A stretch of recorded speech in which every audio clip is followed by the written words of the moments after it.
a lot of effort is required to understand exactly how to introduce a UPSC mains answer.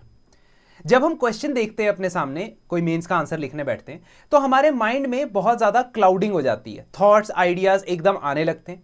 कई ऐसे questions होते हैं जिसमें इतने थॉट्स आते नहीं हैं और हमें ध्यान से सोचना पड़ता है, और कई ऐसे क्वेश्चंस होते हैं जिसमें बहुत ज़्यादा थॉट्स आते हैं, उनको अरेंज करने में प्रॉब्लम आती है। एक एक करके हर एक वीडियो में मैं इन सभी प्रॉब्लम्स को एड्रेस करूंगा। The first problem which generally comes for every candidate इस क्वेश्चन देखा तो उसको स्टार्ट कैसे करें, इंट्रोड्यूस कैसे करें, और उसको सोचने के लिए बहुत ज़्यादा वक्त ज़ाया हो जाता है, जो बाकी के आंसर को अफेक्ट कर देता है, आपकी राइटिंग स्पीड को अफेक्ट करता है, and ultimately your performance in the mains exam. तो खास तौर पे जो लोग स्टूडेंट स्टार्ट कर रहे हैं, अगर मैं उनको इस प्रीवियस ईयर क्वेश्चन की हेल्प से बताऊं कि कैसे आंसर को इंट्रोड्यूस करना है, तो उनको कुछ ना कुछ बेनिफिट जरूर मिलेगा। If I talk about a basic thumb rule कि आप कैसे क्वेश्चंस को इंट्रोड्यूस करते हैं, तो उसके 7 से 8 तरीके हैं। पहला तरीका है कि जो स्टेटमेंट क्वेश्चन में पूछी गई है उसमें कीवर्ड उठाए, उसे डिफाइन कर दे। Second way is give any current और रीसेंट अकरेंस जो उसके साथ रेलेवेंट हो, उससे मेल खाता हो। Third is give any supreme court judgment और ऑब्जर्वेशन जो रिसेंटली दिया है। सुप्रीम कोर्ट भी हो सकता है, हाई कोर्ट भी हो सकता है, मतलब जुडिशरी का कोई भी एलिमेंट, हायर जुडिशरी का। फोर्थ इज कि आप किसी ना किसी तरीके से हिस्टोरिकल बैकग्राउंड सेटअप करो, हिस्टोरिकल बैकग्राउंड सेटअप करो उस पर्टिकुलर टॉपिक का। फिफ्थ इज कोई भी डेटा या फैक्ट आप लिखो which is relevant. Sixth is कोई भी इंडेक्स, रैंकिंग या रिपोर्ट आप लिखो। And last is which I don't really like is quotation, कोई कोट लिखो, क्योंकि कोट कंक्लूजन में लिखते हैं तो बेहतर लगता है। अब इनमें से कोई भी एक तरीका आप अपने आंसर को इंट्रोड्यूस करने के लिए इस्तेमाल कर सकते हो, लेकिन इस पर्टिकुलर क्वेश्चन में कॉन्टेक्स्ट वाइज देखा जाए तो क्या चीज अच्छे से इंट्रोडक्शन कर पाएगी और क्या चीज अच्छी इंट्रोडक्शन नहीं है, ये मैं बताऊंगा। क्वेश्चन है, explain the constitutional perspectives of gender justice with the help of relevant constitutional provisions and case laws. Case laws होता है judgments either of supreme court और high courts. Now this question is of 15 marks, you will get 3 pages, that means आप 2 लाइनों का introduction लिख सकते हो इस क्वेश्चन में। इस क्वेश्चन को अगर आप स्टार्ट करना चाहते हो तो उसका एक एडवाइजेबल अप्रोच है और एक रॉन्ग अप्रोच है जो बहुत स्टूडेंट्स लगा सकते हैं। पहला एडवाइजेबल अप्रोच में 2 टाइप की चीजें हैं।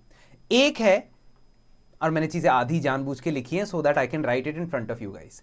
पहली इंट्रोडक्शन है constitution as a living document based. Constitution as a living document based क्यों? क्योंकि यहां से आप मेकर्स ऑफ द कॉन्स्टिट्यूशन को बता सकते हो कि makers of the constitution, keeping in mind the sensitive gender profile of our country, kept certain constitutional articles for gender justice.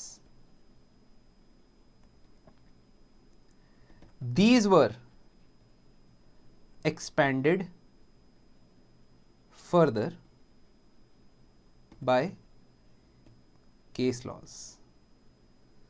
तो मैंने हिस्टोरिकल बैकग्राउंड वाला मेथड अप्लाई किया है, हिस्टोरिकल बैकग्राउंड वाला मेथड अप्लाई किया। सेकेंड अप्रोच इज कि मैं India's gender divide की बात कर सकता हूं इसमें।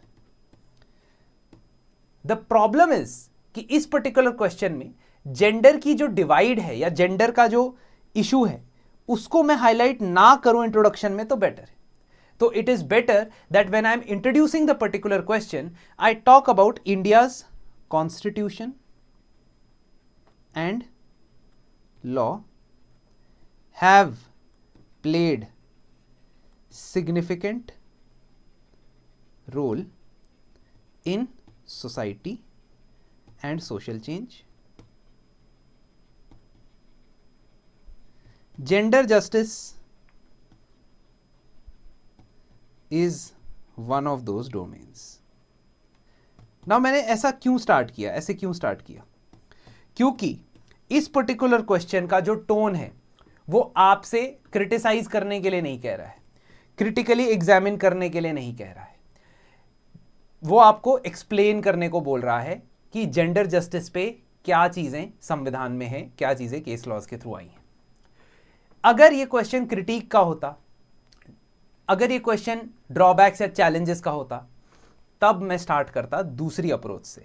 लेकिन कई बार क्योंकि मैं स्टूडेंट्स को ये कहता हूं कि आप इंडेक्स रैंकिंग रिपोर्ट से स्टार्ट करो, आप उससे स्टार्ट कर देते हो। जैसे कई स्टूडेंट्स इसको स्टार्ट करेंगे, India has lag behind in global gender gap index which with its rank at 131 out of 148। ये इसके लिए रेलेवेंट नहीं है, ये इसके लिए रेलेवेंट नहीं है। दूसरा, डीपीएसपी एंड फंडामेंटल राइट्स को यूज करेंगे, क्योंकि मैंने एक तरीका बताया हुआ है कि you can use articles of the constitution. ठीक है, you can use articles of the constitution. तो आर्टिकल्स ऑफ द कॉन्स्टिट्यूशन यहां पे रेलेवेंट नहीं है। क्यों? क्योंकि आपने main body of the answer में वैसे भी आर्टिकल्स ही बताने। उसने यही पूछा है कि कॉन्स्टिट्यूशनल प्रोविजंस बताओ जेंडर जस्टिस से रिलेटेड। दैट इज वाई इस पर्टिकुलर क्वेश्चन को इन दो तरीकों से इंट्रोड्यूस करना is not advisable. You can always try, but better ये वाला अप्रोच है। थर्ड अप्रोच जो मॉडरेटली ठीक ठाक है, मॉडरेटली मतलब न्यूट्रल है, ना बहुत अच्छा है ना बहुत बुरा, वो है जेंडर जस्टिस को डिफाइन कर दो। That gender justice is the concept of ensuring that everyone has equal rights, responsibilities, opportunities regardless of gender, sex और जेंडर आइडेंटिटी। ठीक है, ये बेसिक स्टैंडर्ड डेफिनेशन आप लिख दो। ठीक है, अगर आप कोटेशन से स्टार्ट करते हो तो I don't think it is bad here, यहां पे बुरा नहीं है, लेकिन ओवरऑल मुझे लगता है कोटेशंस कंक्लूड या सम अप करने के लिए एक बेहतर टूल होती है। अब आप जब इंट्रोडक्शन करते हो तो आप ऐसे फ्रेजेस यूज कर सकते हो, in light of recent Supreme Court judgments, और इन लाइट ऑफ, है ना, in view of constitutional provisions. ये कुछ फ्रेजेस है which you can use. Recent concerns raised by Supreme Court indicate that gender justice is still an ongoing issue in the country. ये भी एक तरीका है इंट्रोड्यूस करने का। Because of से स्टार्ट मत करना, because of, है ना, that is the reason, ये सारे शब्द नहीं। ठीक है, try to use these type of words. General जो सेंटेंस फॉर्म करते हो, सिंपलेस्ट सेंटेंस जो फॉर्म करते हो, उस तरीके से आपने सोचना है।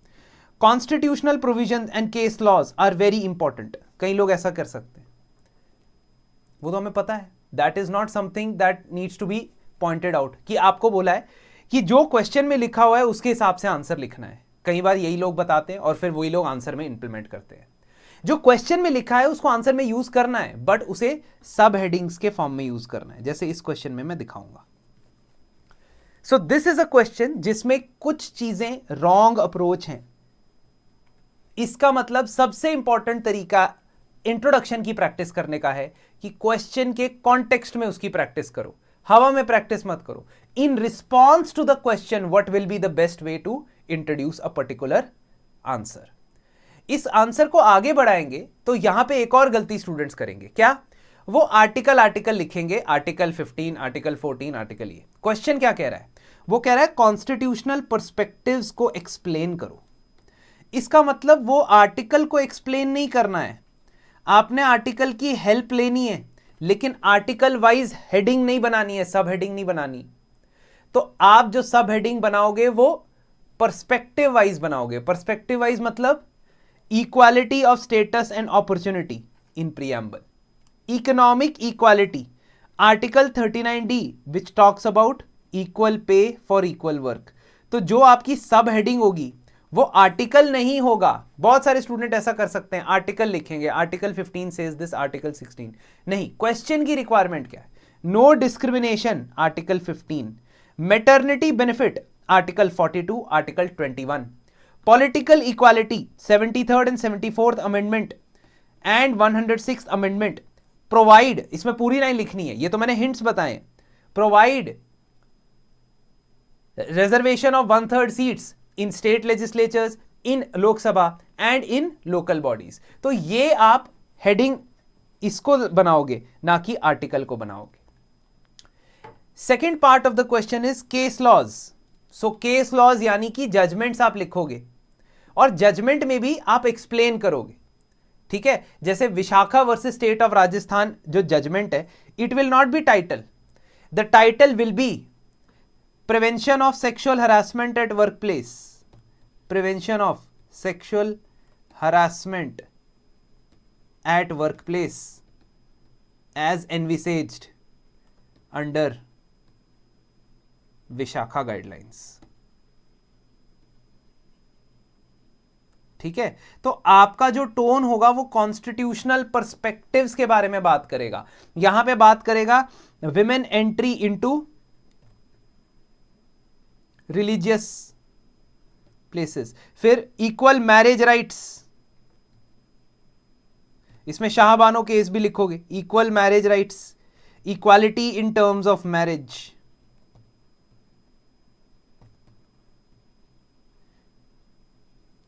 ठीक है। नालसा केस में लिखोगे transgender rights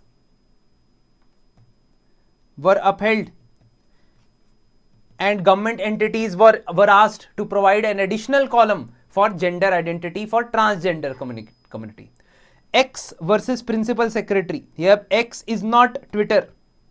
X is to conceal the identity of the woman. And X versus principal secretary 2022 में Supreme Court provides abortion rights or extends abortion rights to unmarried women.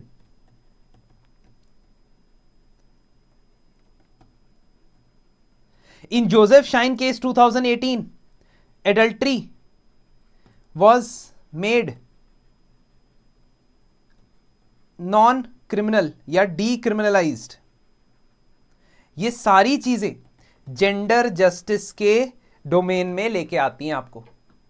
तो ये इस पर्टिकुलर क्वेश्चन को approach करने का तरीका है। Conclusion में आप ये लिखोगे that gender justice project apart from constitutional and judicial interventions also require socio-economic impetus। socio-economic यानी कि ग्रास रूट लेवल पे पैट्रियार्की खत्म करने के लिए हमें ही इनिशिएटिव लेना पड़ेगा। तो law can only be an instrument of social change but it is not an panacea for all ills. ऐसे कंक्लूड करोगे। SDG सस्टेनेबल डेवलपमेंट गोल, ये क्यों लिखना है जबरदस्ती? Why when this is a topic which is such a relevant social topic, then हर चीज में सस्टेनेबल डेवलपमेंट गोल का अपना मिशन लेके मोड लेके क्यों जाना है? Why? You can write it down like this. Practice करोगे तो लिखोगे बेहतर। अब अगले सेशन में मैं इस क्वेश्चन को एक्सप्लेन करूंगा, तब तक आप लिख लीजिए, इस क्वेश्चन का स्क्रीनशॉट ले लीजिए। ये 2025 के मेंस का सवाल है, इसको लिख के रखिएगा so that I can discuss with you guys. अब इस तरीके से आंसर राइटिंग को स्टेप बाय स्टेप बिल्ड करने की जिम्मेदारी I will take up starting from 27 October in the road to rank programme as well. यहां पे ये एक पेड प्रोग्राम है और इस पेड प्रोग्राम के अंदर आपको मेंस ओरिएंटेड लेक्चर के वीडियोस मिलेंगे सभी जीएस सब्जेक्ट के। 1:1 मेंटोरशिप मिलेगी, कीवर्ड्स वैल्यू एडिशन कैसे करना है इस पे स्पेशल लेक्चर्स मिलेंगे। But most importantly I believe, सबसे importantly weekly live answer writing session होंगे मेरे साथ, जिसमें मैं आपके साथ बैठ के आंसर्स लिखूंगा और आपके आंसर्स को भी एक बार देखूंगा कि आप कैसे आंसर्स लिख रहे हैं। प्रीवियस ईयर क्वेश्चन से रिलेटेड जितने भी रेलेवेंस बनती है वो सारी मैं इस कोर्स के अंदर आपको समझाऊंगा। सो ये आप अवेल कर सकते हैं। और नेक्स्ट वीडियो इस क्वेश्चन पे होगी। कमेंट सेक्शन में मुझे जरूर बताएं कि नेक्स्ट सब्जेक्ट कौन सा टेकअप करूं, या डू यू वांट कि मैं GS1 से स्टार्ट कर दूं। Thank you very much.